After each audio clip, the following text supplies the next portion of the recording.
Forgot how to hit record. That happens a lot.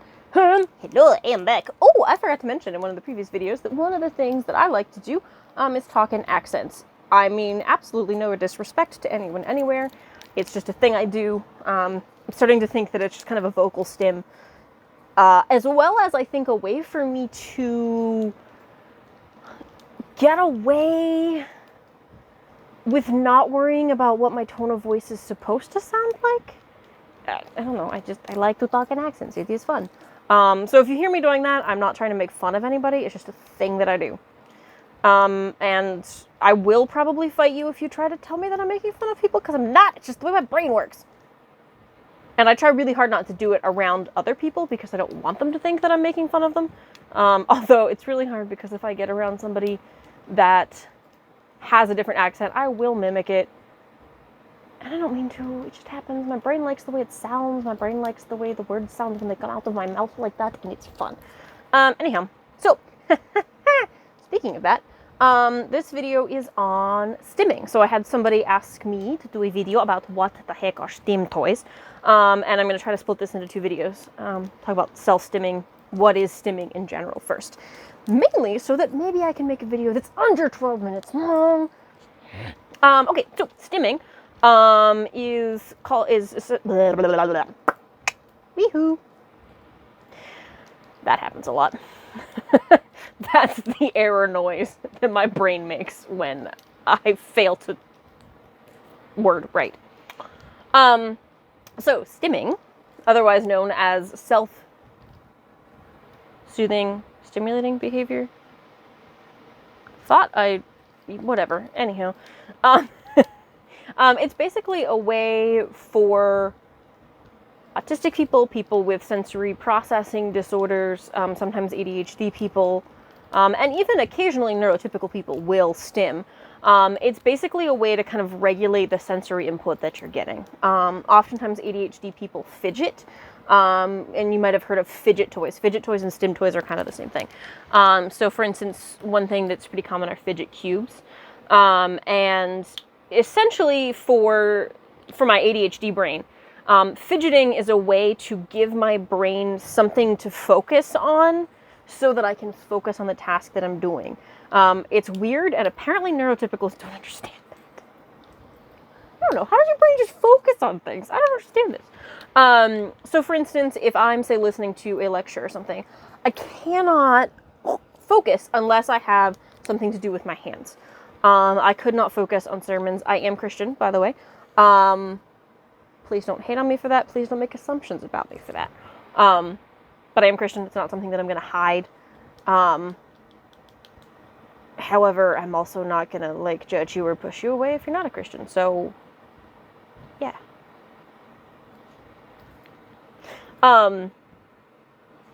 Just thought I would mention that.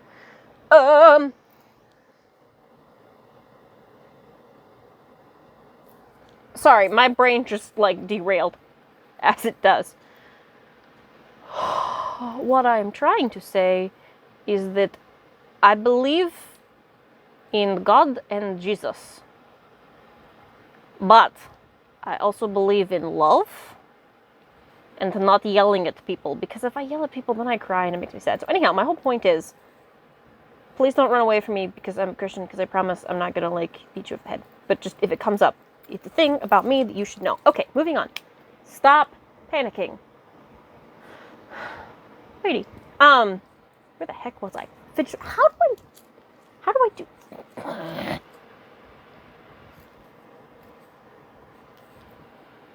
How do I do these things? Part of me wants to re-record the whole video now, but that wouldn't be honest because this is me. And the whole point of this channel is being about honest me and my chaotic humanity. Okay, anyhow.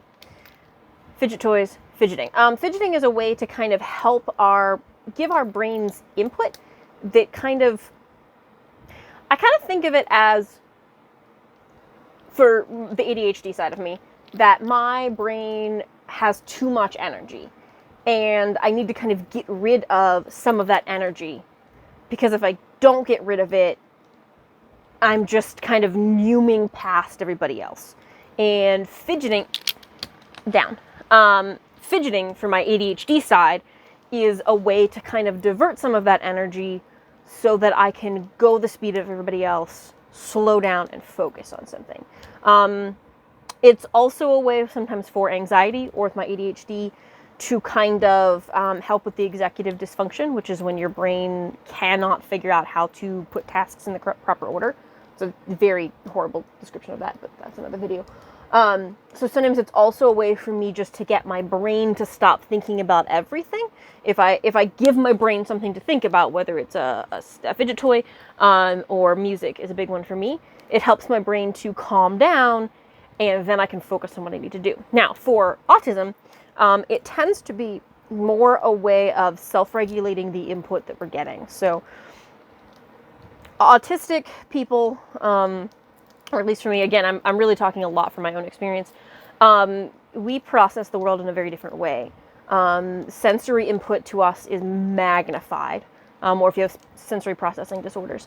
When I go into a store, I can see every light bulb, every color. I can hear every conversation. I can feel the air move on my skin. I can feel the way my clothes rub against my skin. And I have just all of the sensory input, and it's extremely overwhelming. And sometimes it's bad sensory input. It makes me uncomfortable. Sometimes it's too much. Stimming behaviors allow us to kind of control that sensory input. It allows us to say, I am uncomfortable. I am very uncomfortable with the energy we've created in the studio today. That's literally how our lives are. If when was the time that I stimmed because I was uncomfortable? That doesn't matter. It's basically just a way for me to say, I don't like a lot of the sensory input around me, so I'm going to give myself a sensory input. Sometimes it can also be something like vestibular stimming is a way to kind of get a better vestibular and proprioceptive. I really need to figure out how to pronounce that word. Is a way for us to kind of regulate where our body is in space, because sometimes we have a really hard time with that. And it's also just a way that calms our brains down. I don't know that I can explain it any better. Probably could, but I'm already at 7 minutes. That's kind of the best that I can do right now. If you have more questions, I'd be happy to keep talking about it. But there's several different basic kinds of stims. So there are tactile stims. I guess I'm just going to throw the stim toys in with this. Whatever. It's a long video. Where the heck are my fuzzies? So there are tactile stims. If you watch one of my Get to Know Me videos, my Noonie is a tactile stim for me. It's the longest running tactile stim that I have. This just always calms me down. It's also super soothing if I'm really uncomfortable with the fabrics or the textures that I'm touching. I just really love to rub it in between my fingers. If I'm really upset, I'll rub it off the back of my hands, down my arms, on my face. It's a way for me to say the world around me is chaos. This is something I can control. This is something I like. This is something I enjoy. It feels good. It helps to calm me down with anxiety. So on that note, they make some tactile stim toys. One of the things that I really love is on Etsy. You can get these little things called worry pets, all different types. This one came, I forget. If you go on Etsy, they're basically just soft little fuzzy things. I really like them because as I'm working on trying to unmask, I don't want to haul my zebra and my Noonie around all the time. As well as sometimes different fabrics hit me in a different way. I need to turn the light on here. So these worry pats I really like because they fit in the palm of your hand. So it's really easy to do a more discreet stim. Again, I am all about autism acceptance. I'm all about trying to unmask and be able to stim in public. However, I recognize that certain stimming behaviors can be distracting for other autistics, for ADHD people. And I'm here to recognize that and recognize that oftentimes it's helpful for us to try to kind of discreetly stim. Not out of a sense of shame, but out of a respect for other people who may be distracted by that. I am not going to stop stimming if it makes you uncomfortable because you're going to judge me because of whatever reason. However, if my stimming really distracts you from things that you're trying to do, I will gladly try to fix that. So I really like this, as well as this is much easier. Oh, I threw the poor little piggy. Come here.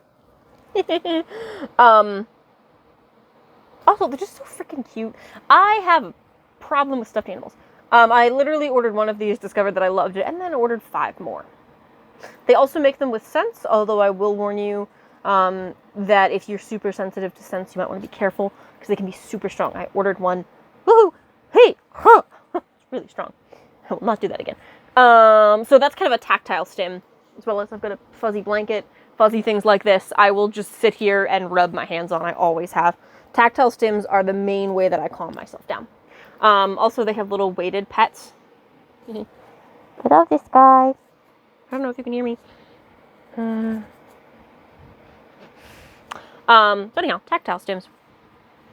There can also be visual stims. So liking to look at things. One of the most common things. I have to turn the lights on. The lights are too far away. Hang on. Told you I was chaotic. Oh, dear.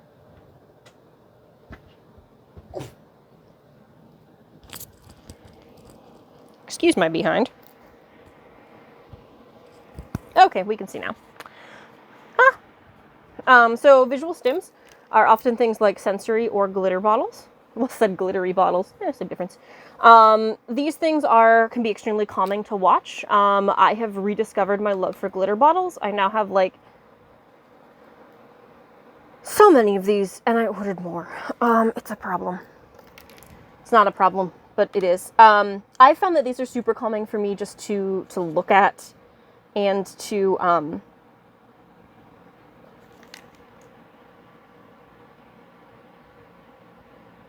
sorry, my brain just went off in a 600 process. They really helped me to calm down. That's what I was trying to say.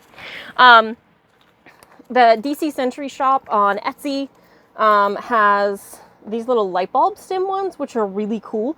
The glycerin or whatever glue rate in them is nice because it's a little bit slower. And I love the shape. It's fun to hold. It looks super quirky. I kind of like them because they have more of kind of an industrial steampunk adult aesthetic. Also, they're just really fun to hold. DC Sensory Shop, as well as other people, also make little keychain glitter bottles, which are great if you need a glitter bottle to go on the run with. And then you can also get glitter sticks. It's taking a moment. Stimtastic is a great place to get stim toys. It is run by an autistic person. I also am doing a lot of stim toy searches on Etsy. I am trying to support autistic businesses or small businesses rather than a company like Amazon. However, I have ordered some things off of Amazon simply because it's easier for me for certain toys. But honestly, I like the quality of toys that you can get on Etsy. One of the things that I ordered on Amazon are these cool oil water bubblers. I couldn't really find any that I liked on Etsy. And I was desperate, so I got them. So there's all sorts of different cool oil water stim toys, which are also fun because, again, they look much more adult. People often associate glitter with kids. I could go on a whole rant about childish things, but we're not going to do that now. So visual stims. Something else. So I also have kind of fidgety or clicky. Where did my other tangle go? Oh, there you are. Tangles are amazing. These are actually Tangled Juniors. I've done a couple videos here on these things, but they're super cool. Excuse me. I finger stim a lot, so I like to move my fingers around. I've actually been hiding this down here for most of my videos. I don't know. It's just a nice fidget. Fidget cubes, I already mentioned. They also have clicky clacky guys. So this guy makes a really nice clicky clacky noise. Some people have auditory stims, so they like to hear things. You can also auditory stim through music and songs. That's also pretty common with ADHD.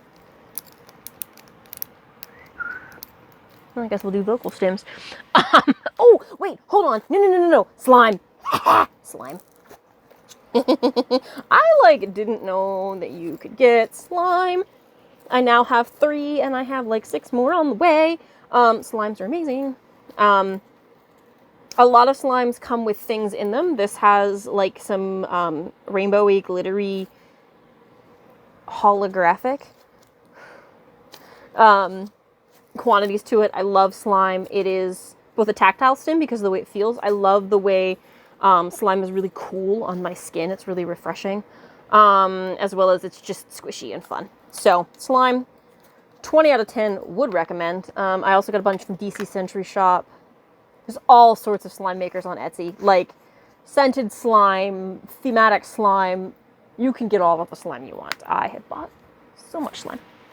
Also, squishy stress balls. These, I didn't know they made these. They're squishy stress balls that have Orbeez in them, water beads, and like, oh my word. Tactile stress ball stim. Absolutely love. More tangles. Okay, put everything back in there. Oh, chew stims.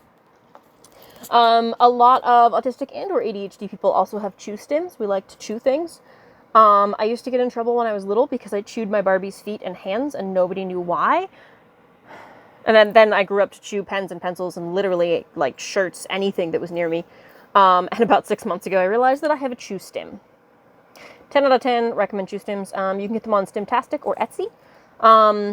You do want to, I would recommend maybe like buying one, figuring out what level of chewer you are, because I am like a beaver with these things. Like, but the one thing that's cool about on Etsy is they have some super cute ones, which look less like a chew stim, and a little bit more like a fancy necklace.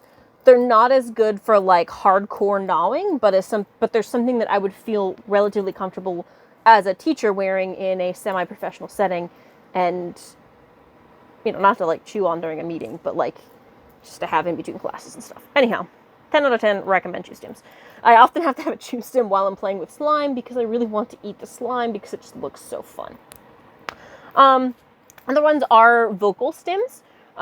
So I do a lot of vocal stims. I do a ton of vocal stims. Me randomly pointing out things that I see and saying the words is kind of a vocal stim, I think. I think my accents are vocal stims. I just like the way it sounds. I am not fluent in Spanish, but my mother was a foreign exchange student in Argentina, and there are a ton of random words and phrases that I can say in Spanish and will without recognizing it. And I've realized that I think that's a form of vocal stimming for me. I just like the way it sounds. I like the accent. I like the way the words flow off my tongue.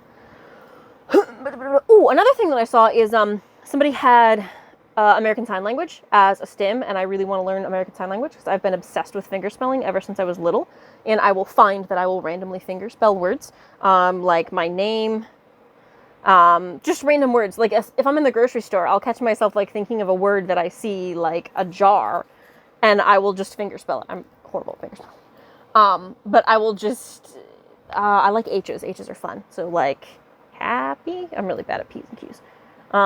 Anyhow, I just saw that and I was super excited because I was like, wait, somebody else fingerspell stims? That's so cool. Ooh, fidget ring. Vocal stims.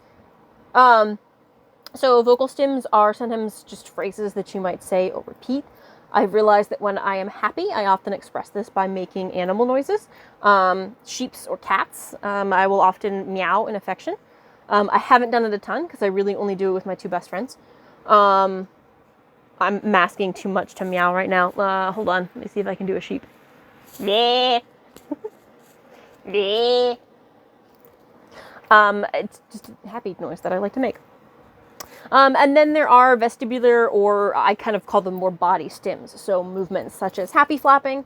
I'll sometimes just tilt my head to the side, rocking, jumping. I just recently rediscovered the autistic toe walk, as well as this weird half gallop that I do that I love to do. It makes me so happy. Like, how do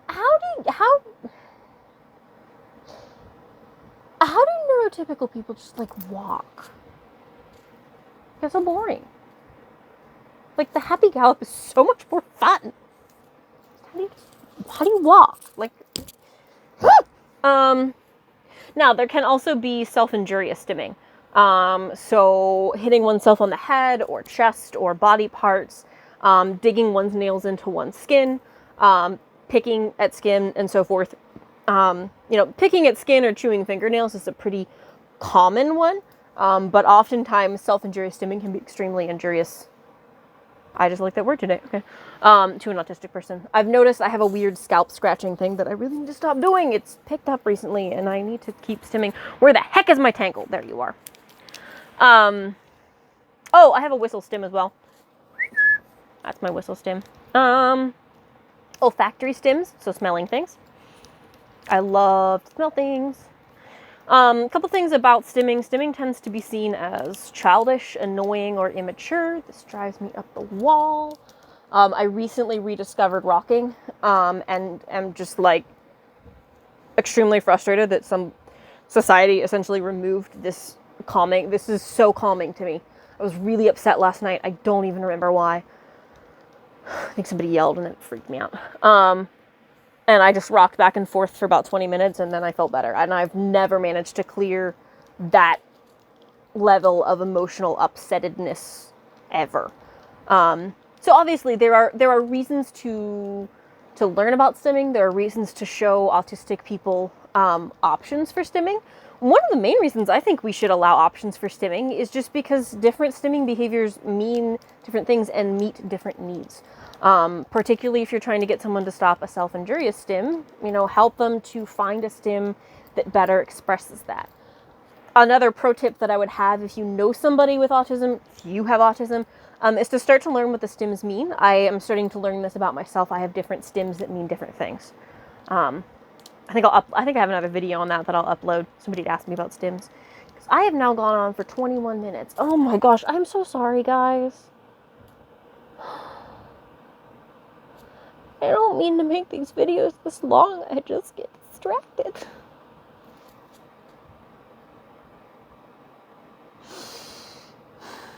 Hold on, I need to shake the thing.